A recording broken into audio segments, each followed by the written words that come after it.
말씀 잠깐 보겠습니다.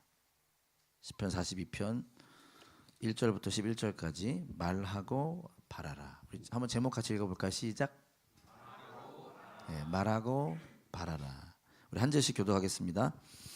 하나님, 사슴이 시냇물 바닥에서 물을 찾아 헐떡이듯이 내 영혼이 주님을 찾아 헐떡입니다. 내 영혼이 하나님 곧 살아계신 하나님 방하니 내가 언제 하나님께로 나아가 그 얼굴을 배울 수 있을까? 사람들은 날이면 날마다 나를 보고 너의 하나님이 어디 있느냐 하고 비웃으니 밤낮으로 흘리는 눈물이 나의 음식이 되었구나. 기쁜 감사의 노래소리와 축제의 함성과 함께 내가 무리들을 하나님의 집으로 인도하면서 그 장막으로 들어가곤 했던 일들을 지금 내가 기억하고 내 가슴이 미어지는구나. 내 영혼아, 내가 어찌하여 그렇게 낙심하며 어찌하여 그렇게 괴로워하느냐. 너는 하나님을 기다려라. 이제 내가 나의 구원자 나의 하나님을 또다시 찬양하련다. 내 영혼이 너무 낙심하였지만 요단 땅과 헤르몬과 미사엘산에서 주님만을 그래도 생각할 뿐입니다. 주님께서 일으키시는 저 큰 폭포 소리를 따라 기품은 기품을 부르며 주님께서 일으키시는 저 파도의 물결은 모두가 한 덩이 되어 이 몸을 휩쓸고 지나갑니다. 낮에는 주님께서 사랑을 베푸시고 밤에는 찬송으로 나를 채우시니 나는 다만 살아계시는 내 하나님께 기도합니다. 나의 반석이신 하나님께 호소한다. 어찌하여 하나님께서는 나를 잊으셨습니까? 어찌하여 이 몸이 원수에게 짓눌려 슬픈 나날을 보내야만 합니까? 원수들이 날마다 나를 보고 내 하나님이 어디에 있느냐 하고 빈정대니 그 조롱소리가 나의 뼈를 부수는구나. 내 영혼아, 내가 어찌하여 그렇게 낙심하며 어찌하여 그렇게 괴로워하느냐. 너는 하나님을 기다려라. 이제 내가 나의 구원자 나의 하나님을 또다시 찬양하련다. 아멘. 하나님, 우리 전사님 태국을 오가는 여정 속에서 경험하고 고민하고 느꼈던 것들을 나눔을 통하여 은혜를 나누고 또 저희도 생각하고 또 도전받게 하심에 감사드립니다. 우리 교회가 더욱 하나님이 하시는 그 선교의 일에 동참하는 기쁨을 누리는 교회로 성장하게 하여 주세요. 말씀을 나눌 때 우리 한 사람 한 사람이 말씀의 은혜를 경험하고 또 고백하기 원합니다. 예수님의 이름으로 기도합니다. 아멘. 우리 함께 고백해 봅시다. 말씀에는 능력이 있습니다. 말씀이 우리를 변화시킵니다.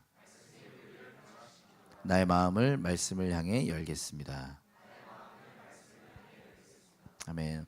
오늘과 다음 주에는 시편 말씀을 나누려고 합니다. 원래는 창세기를 좀 나누려고 했는데 조금 뒤로 연기하고 오늘과 다음 주는 시편 나누고 그 다음 주에 우리 하반기 컨퍼런스 있죠. 그리고 제가 잠깐 출타합니다. 그래서 우리 목회팀이 또 말씀 전해주시고 제가 복귀해서 창세기를 좀 시작하려고 하는데 시편을 왜 나누려고 하는가 오늘 세 가지로 좀 볼 텐데요. 첫 번째, 시편의 유익에 대해서 다시 한번 여러분들께 강조하고 싶고, 두 번째는 시편 42편에 대해서 좀 여러분들께 나누겠고요. 세 번째로는 시편 42편을 통해 저와 여러분들이 붙잡고 실천하고자 하는 두 가지를 좀 나누려고 합니다. 첫 번째, 시편의 유익인데요. 시편이 뭐죠? 시편은 말 그대로 시편, 시들의 모음이라고 표현할 수 있겠습니다. 시편의 히브리 제목이 테힐림인데 찬양들이란 뜻이에요. 찬양들. 그러니까 시편은 어떤 책이냐? 하나님의 사람들이 하나님께 감사하고 하나님께 찬양하고 때로는 하나님께 기도하고, 근데 그 기도 속에 어떤 면에서 오늘 제가 전사님의 간증과 좀 연결이 된다라는 생각이 있었는데 어려운 상황 속에 탄식하고 탄원하는, 토로하는 내용들로 구성되어 있는 게 시편입니다. 시편에 대해서 팀 켈러 목사님이 이런 말을 하는데, 여러분 제가 한 2번 정도 이 얘기를 했던 것 같은데 잘 들어보세요. 여러분에게 좀 도움이 됐으면 좋겠습니다. 시편을 묵상하십시오. 시편은 자동으로 기도로 이어지게 하고 신학을 기도와 잘 연결시켜 줍니다. 어렵지 않죠? 시편이 우리를 기도로 연결해 준다는 거예요. 그러나 때로는 물론 그 시작은 다양해도 괜찮지만 건강하지 못한 기도를 계속 할 때도 있거든요. 근데 시편이 그 안에 담겨 있는 진리가 우리 팀켈러 목사님이 신학이라고 표현했죠. 우리를 건강한 기도로 연결해 준다는 거예요. 존 파이퍼 목사님은 이런 말을 했습니다. 시편은 가장 높고 위대하신 하나님께 우리의 마음을 이끕니다. 우리의 감정이 하나님을 더욱 열망하게 하고 우리의 생각이 하나님을 더욱 명확하게 이해하게 합니다. 비슷하지만 또 다른 말이죠.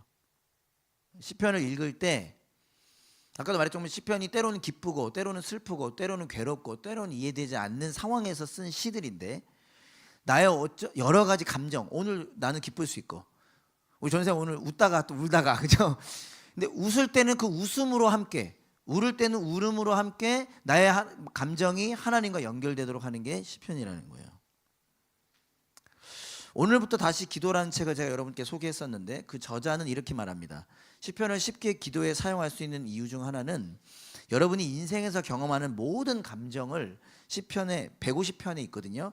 150편의 시편 안에서 다 만날 수 있기 때문입니다. 하나님께서는 영혼의 모든 탄식을 포괄하도록 시편에 영감을 불어넣으셨습니다. 그러다가 제가 이렇게 공부하고 또 책을 찾아보는 가운데 여러분 한 번쯤 들어보셨을 겁니다. 본 회퍼라고 하는 독일 목사님이 계시죠. 그분이 감옥에서 생을 마감했는데 1943년 5월 15일에 그 감옥에서 자신의 부모인 칼과 자기의 약혼녀인 파울라에게 편지를 씁니다. 그 편지에 근데 이런 부분이 있어요. 이런 표현이 나옵니다. 저는 오래전부터 날마다 시편을 읽었습니다.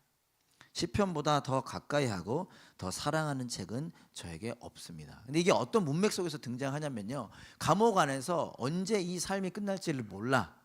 그 답답함, 두려움, 무서움.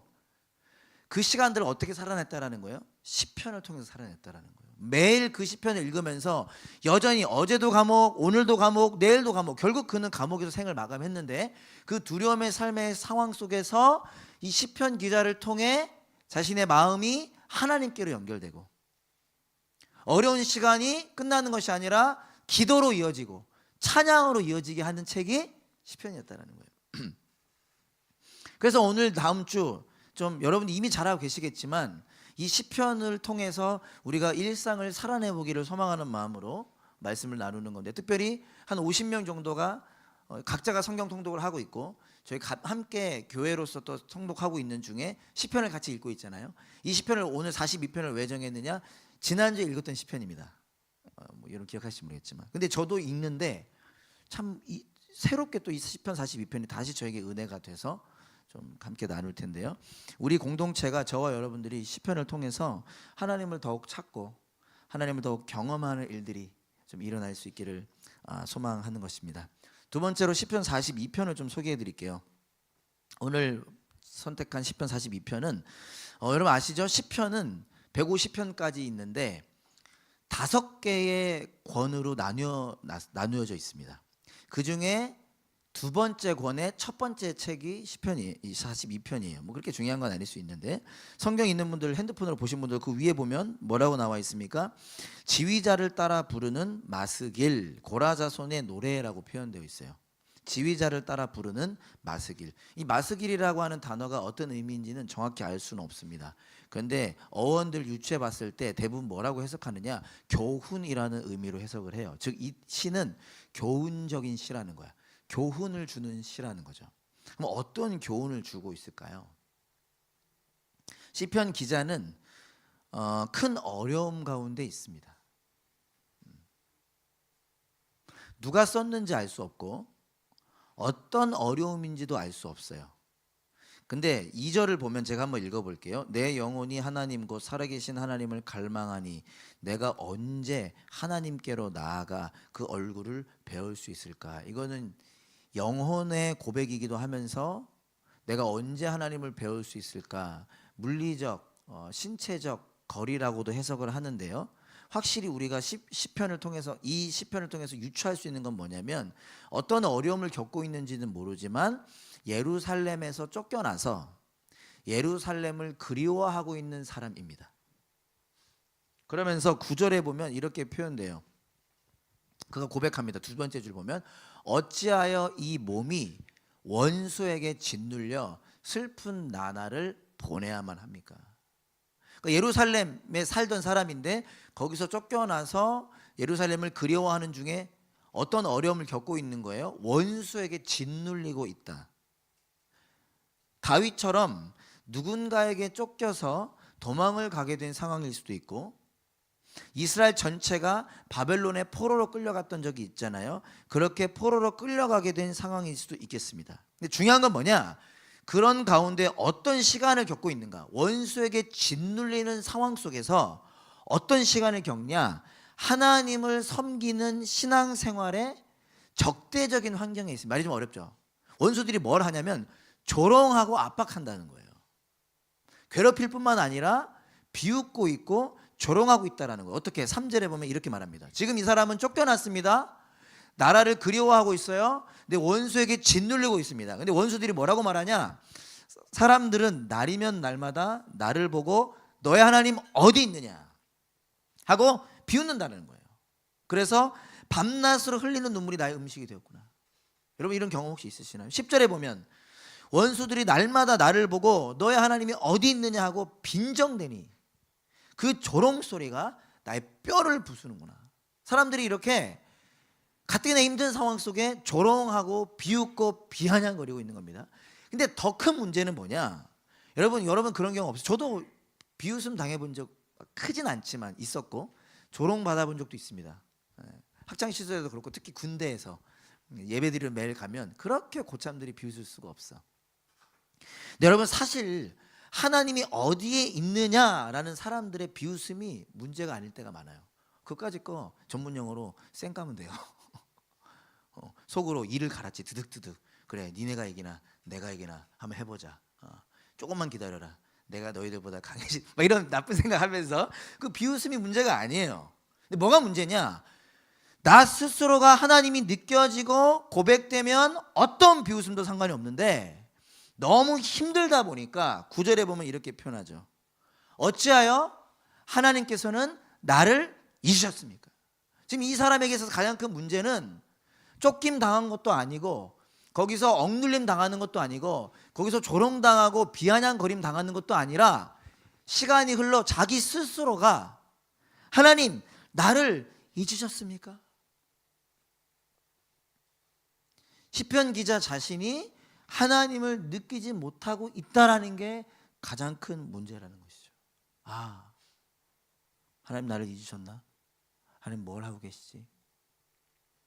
그런 고통, 어쩌면 혼란, 답답함, 좀 딱딱한 말일지 모르겠지만 영적 침체 속에서 우리 42편을 기록한 기자는 괴로워하고 있다라는 거예요. 감사하게도 제가 이 말씀이 참 와닿으면서 늘 있습니다. 교회 공동체 안에는 저도 포함할 수도 있겠죠. 늘 영적 침체를 겪는 이들이 늘 있거든요.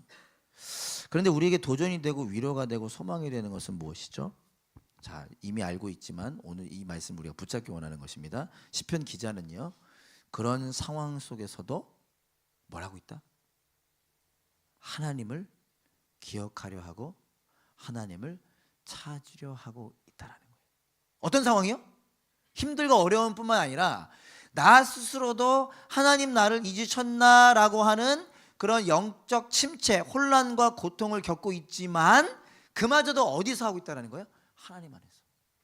하나님께 그런 마음을 토로하고 어떻게 했기 때문에 하나님을 기억했고 여전히 하나님을 찾고 있기 때문에 그 마음 자체를 하나님께 하고 있다는 부분이 중요하다는 것이죠.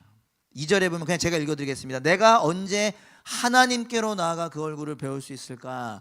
5절에 보면 너는 하나님을 기다려라. 6절에 보면 주님만을 그래도 생각할 뿐입니다. 8절에 보면 나는 다만 살아계시는 내 하나님께 기도합니다. 9절에 보면 나의 반석이신 하나님께 호소한다. 어찌하여 하나님께서 나를 잊으셨습니까? 계속해서 하나님을 찾고 하나님을 구하고 있다는 거죠. 이게 오늘 저와 여러분들이 붙잡기를 원하는 말씀입니다. 여러분 욥기라는 성경 아시나요? 세상 모두가 하나님을 버렸을 때 하나님을 사랑했던 의인이었죠. 근데 그가 사단의 어떠한 그 시험을 통해서 가족도 잃고 재산도 잃고 건강도 잃고 절체절명의 위기를 겪는 그런 얘기들이 나오고 있는 성경인데 욥기의 내용 중에 중요한 부분 한 가지는 뭐냐면요. 여러분 이미 아실 테지만 한번 생각해 보면 좋겠습니다. 욥이 고난을 당하는 동안 하나님께 질문하고 탄식하고 있다라는 거예요. 그리고 흥미로운 것은 성경은 그 장면을 자세하게 기록하고 있다는 것입니다. 나 같으면 기록 안 할 것 같아.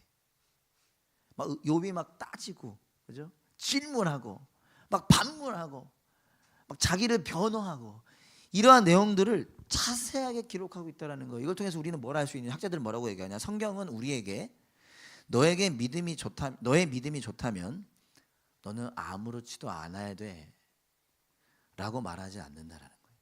우리 로봇 아니니까. 믿음이 있어도 힘들 수 있다라는 거죠. 우리는 이 땅에서 살아가기 때문에 고통이라는 시간을 마주할 수 있습니다. 그리고 그 고통 가운데 넘어지는 게 당연한 거다, 괜찮은 거다, 뭐 이런 표현은 아니지만 넘어질 수도 있습니다. 왜 나를 잊으셨습니까? 라고 질문할 수도 있어요.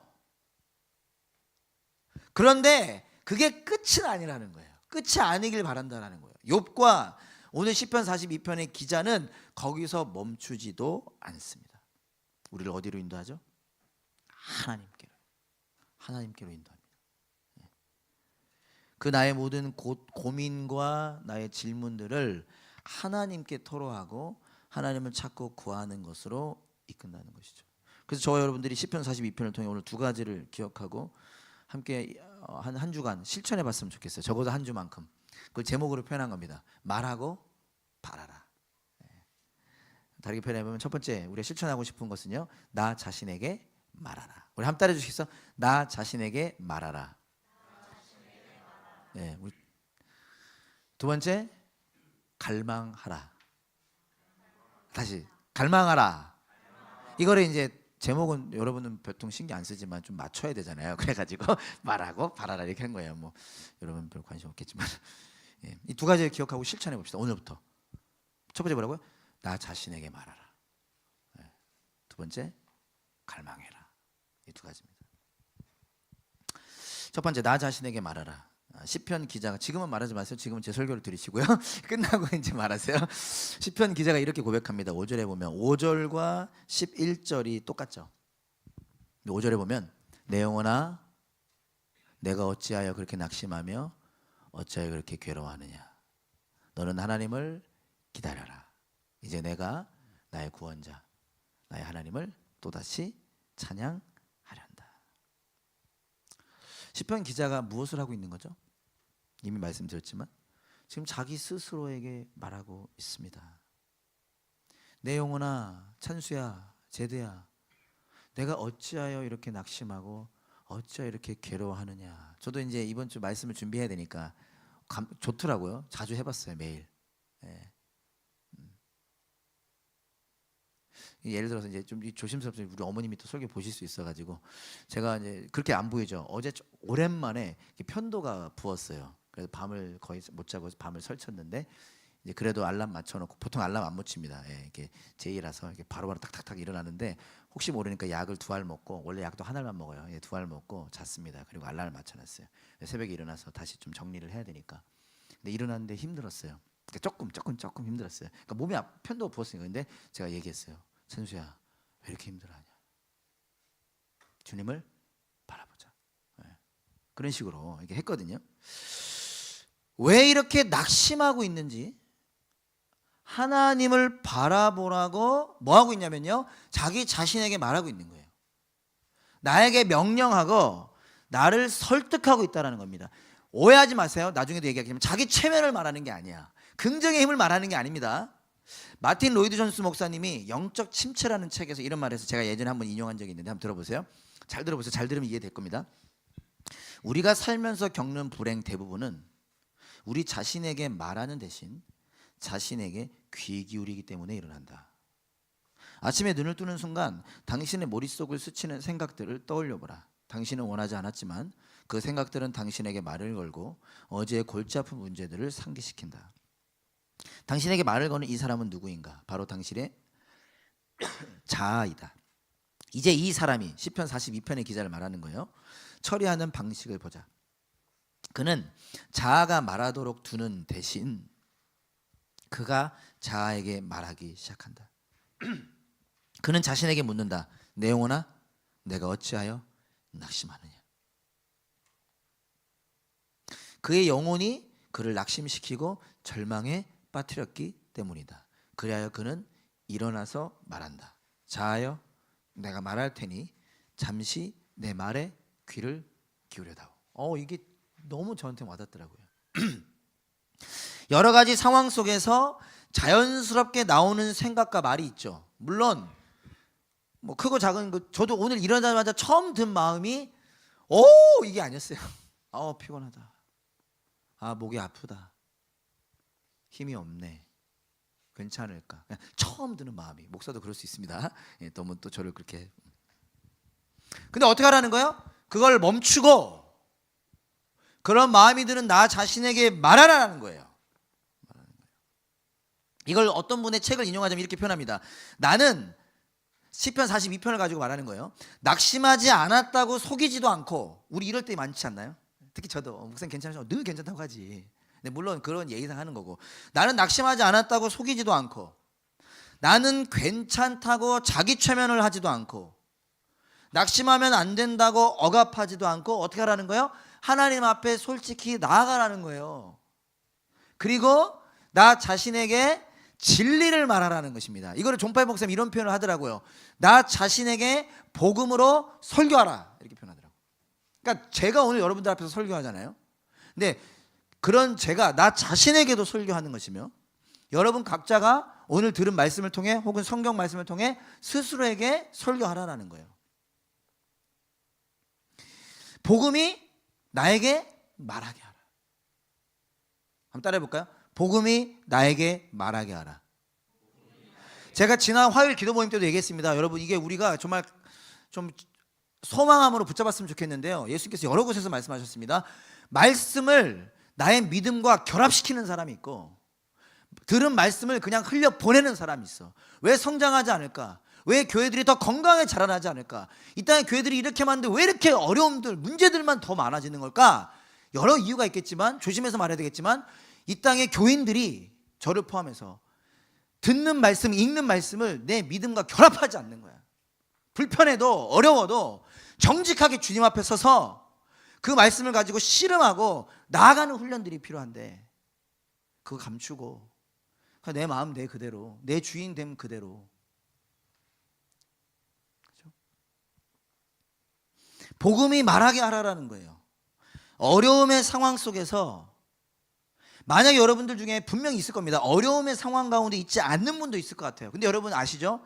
어쩌면 괜찮다고 생각할 때가 가장 큰 위기일 수가 있습니다. 지금 아무런 문제가 없을 때, 직장도 잘 되고 관계도 좋고 다 괜찮을 때가 가장 더 위기일 수 있겠죠. 그래서 저는 이렇게 표현했습니다. 바쁨, 안주, 성공, 편안, 내 상황 속에서 어떻게 하라는 거예요? 복음 앞에 정직하게 서라는 거예요. 오늘도 부족하지만 제가 최대한 본문 그대로를 나누려고 하지 않겠습니까? 그 시편 42편 앞에 정직하게 서보라는 거예요. 그 복음과 결합되라는 거죠. 사랑하는 여러분, 나의 기분, 나의 생각, 나의 습관이 하는 말을 그대로 듣지 않기를 원합니다.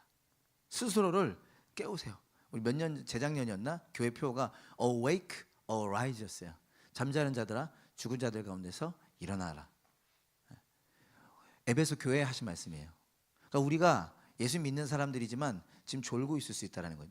육체적으로 졸고 있는 사람 한 명도 없습니다. 우리의 영혼이 졸고 있을 수 있다는 거예요. 그러면 그런 우리가 깨워야 된다는 거. 그리고 말하는 거예요. 이렇게 말씀해 보세요. 찬수야, 왜 이렇게 낙심하니? 왜 이렇게 바쁘니? 뭐가 그렇게 좋니? 한번 이렇게 스스로에게 질문해 보세요. 그리고 이어서 이렇게 말하는 거죠. 하나님은 여전히 살아계신다. 하나님을 기다리자. 여러분, 전사님의 오늘 그 간증이 여러분 되게 도전되지 않으셨습니까? 물론 앞에 되게 재밌기도 했고, 거의 청룡열차 타는 느낌도 있었지만 저는 진짜로 감동이 있었습니다. 이렇게 자신의 고민을 솔직하게 얘기할 수 있을까? 저도 몰랐거든요. 가고 싶은 줄 알았지. 왜 안 보내주냐고. 반전이죠. 저는 그런 느낌 들어요. 스스로에게 말하는 거죠. 복음 앞에 선 거죠. 그러니까 그렇게 얘기할 수 있는 거죠. 그런 저와 여러분들이 될 수 있기를 간절히 소망합니다. 두 번째로는요, 갈망하라. 시편 기자가 1절에서 이렇게 고백합니다. 1절 2절 보면요, 하나님, 사슴이 시냇물 바닥에서 물을 찾아 헐떡이듯이 내 영혼이 주님을 찾아 헐떡입니다. 내 영혼이 하나님 곧 살아계신 하나님을 갈망합니다.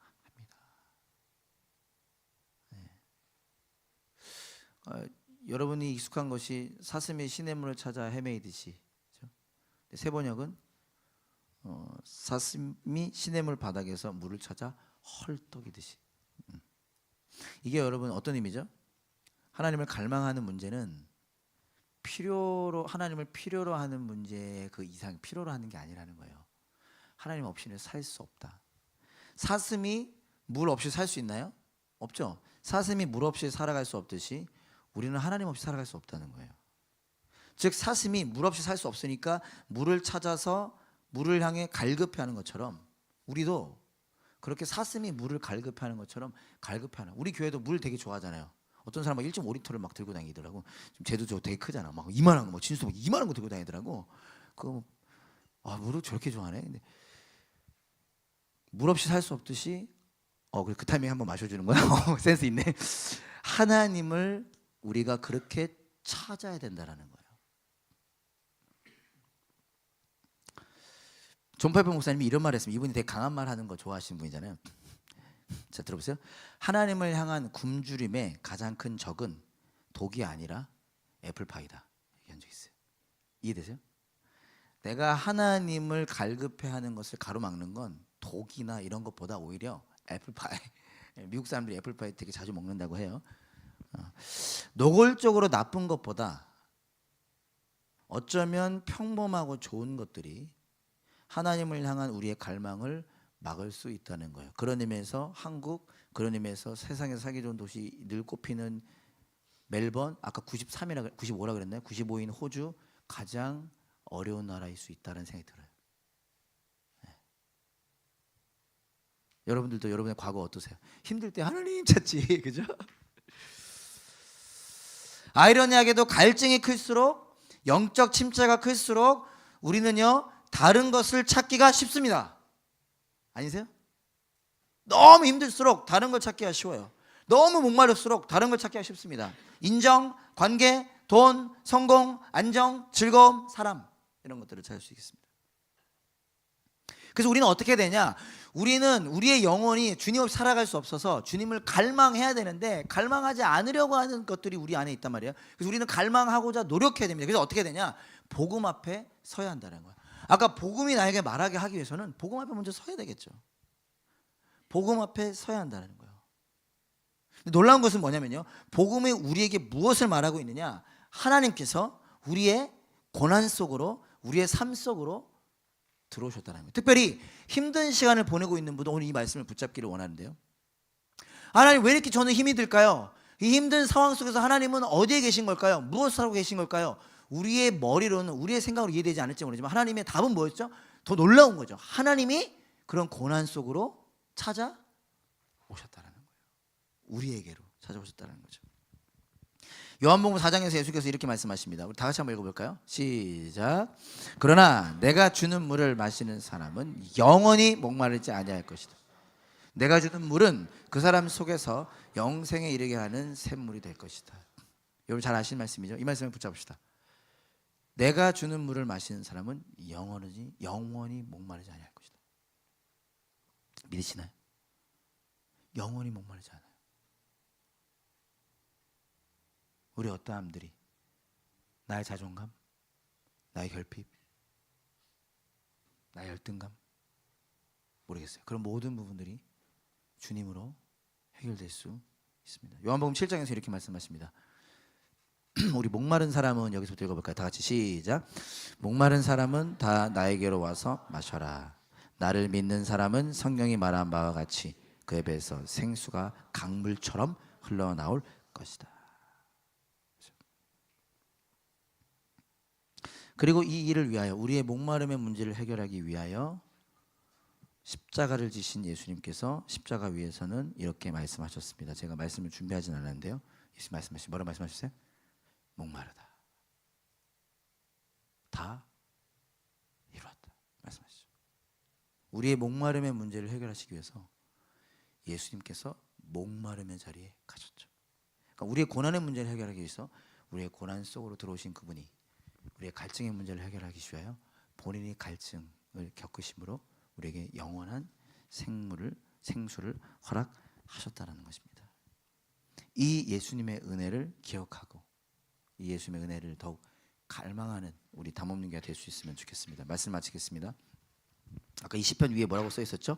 지휘자를 따라 부르는 마스길이라고 쓰여져 있었습니다. 이 시편은요, 지휘자를 따라 부르는 시였어요. 지휘자를 따라 불렀다. 무슨 말이죠? 지휘자가 있고 따라 부르는 사람이 있었다. 즉 공동체가 공적인 예배에서 함께 불렸던 노래가 이 시편 42편입니다. 영적 침체를 다루는 노래가 왜 예배 공동체의 노래로 선택됐을까요? 아마도 공동체가 함께 영적 침체를 이겨낼 수 있기 때문이 아닐까 저는 생각해 봤습니다. 그래서 이 시편을 가지고 우리가 함께 기도하면서 함께 하나님 앞으로 나아가는 은혜를 누리는 우리 담임님 교회 될 수 있기를 간절히 소망합니다. 다 같이 일어나서 함께 찬양하십시다.